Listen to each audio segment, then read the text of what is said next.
چوتھا عمل تھا جن اعمال پر اللہ کے نبی صلی اللہ علیہ وسلم نے اپنی سفارش کا وعدہ کیا، یہ کرو گے تو میں سفارش کروں گا۔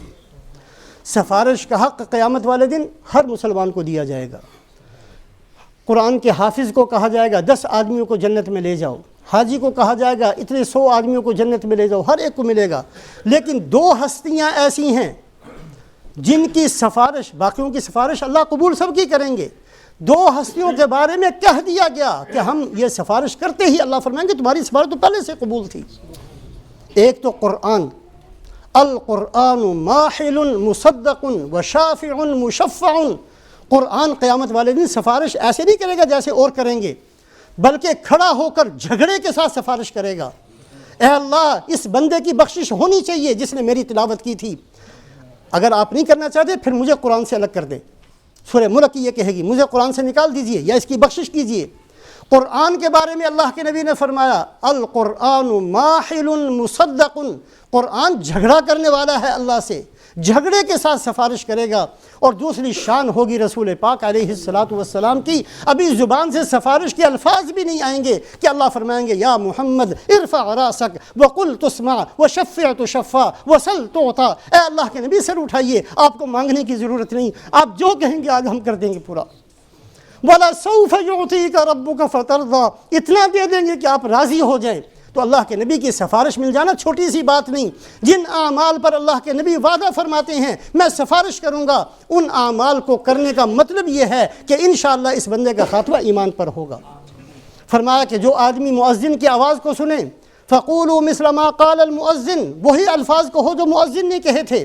اللہ اکبر کے جواب میں اللہ اکبر کہو، اشہد ان لا الہ الا اللہ کے جواب میں اشہد ان لا الہ الا اللہ کہو، اشہد ان محمد رسول اللہ کے جواب میں یہی کلمہ کہو، حی علی الصلاح حی علی الفلاح کے جواب میں لا حول ولا قوت الا باللہ العلی العظیم پڑھو، مؤذن کا جواب دو، اور اس کے بعد دعا مانگو، اس کے بعد مثبت درود شریف پڑھو، اور اس کے بعد یہ کہو رضیت باللہ ربا وبالاسلام دینا وبسیدنا محمد صلی اللہ علیہ وسلم رسولا و نبیا، میں اس کے ایمان کی گواہی بھی دوں گا، میں اس کے لیے سفارش بھی کروں گا۔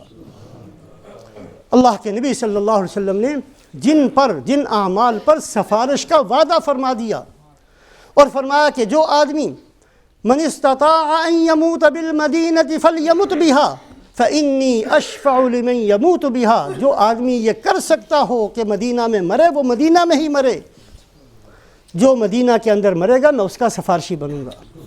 اللہ کے نبی نے 10 طرح کی سفارش کرنی ہے، ایک سفارش صرف اہل مدینہ کے لیے ہوگی۔ جو مدینہ کے اندر رہتے ہوئے دنیا سے چلے جائیں گے اللہ ان کے لیے سفارش کریں گے۔ ہم ہمارے اختیار میں تو نہیں ہے لیکن دعا مانگ سکتے ہیں۔ دعا مانگنے والا انہی میں سے لکھ دیا جاتا ہے کہ اللہ جب میری موت کا وقت آئے، اے اللہ میرا خاتمہ ایمان کے ساتھ بھی ہو، اور مجھے موت بھی رسول پاک علیہ السلام کے شہر میں نصیب فرما۔ حضرت عمر رضی اللہ تعالیٰ عنہ دعا فرمایا کرتے تھے اللہم ارزقنی شہادتا فی سبیلک واجعل موتی فی بلد حبیبک، اے اللہ مجھے شہادت بھی چاہیے اور مجھے تیرے نبی صلی اللہ علیہ وسلم کے شہر کی موت بھی چاہیے۔ صحابہ کہتے ہیں یہ کیسے جمع ہوں گی؟ شہادت کے لیے تو مدینہ سے باہر جانا پڑے گا، جہاد میں جائیں گے، کسی باہر جا کر کسی کافروں کے علاقے میں جا کر جہاد کریں گے، وہاں آپ کو شہادت مل سکتی ہے۔ آپ مدینہ کی موت بھی مانگتے ہیں اور آپ شہادت بھی مانگتے ہیں۔ کہا اللہ پاک کے لیے جمع کرنا کوئی مشکل نہیں، نماز پڑھاتے ہوئے اللہ نے شہادت نصیب فرمائی۔ مسجد نبوی کے اندر نہیں، مسجد نبوی کے امام کی طور پر نماز پڑھاتے ہوئے اللہ نے شہادت نصیب فرمائی۔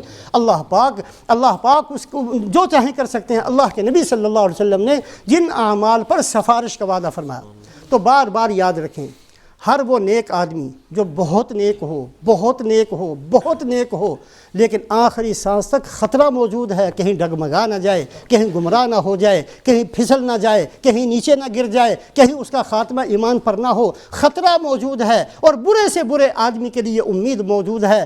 ہماری بہت بڑی ضرورت ہے کہ ہمارا خاتمہ ایمان پر ہو۔ اس کے لیے یہ 4 طرح کے اعمال ہر مسلمان پلے باندھ لے کہ جہاں کہیں سنیں کہ اس عمل کرنے والے کو اللہ پسند کرتے ہیں، اس عمل کو جلدی میں کر لو۔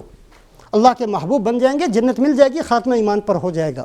جس عمل پر مغفرت کا وعدہ ہے جلدی سے ان کو اختیار کرو، جن اعمال پر جنت کا وعدہ ہے جلدی سے ان کو اختیار کرنا چاہیے، جن اعمال پر اللہ کے نبی صلی اللہ علیہ وسلم سفارش کا وعدہ فرماتے ہیں جلدی سے ان کو اختیار کرنا چاہیے۔ یہ وہ سارے اعمال ہیں جن کے کرنے والے کا خاتمہ یقینی طور پر انشاءاللہ ایمان کے ساتھ ہوگا۔ اللہ اپنے فضل و احسان سے ہم سب کو نصیب فرمائے۔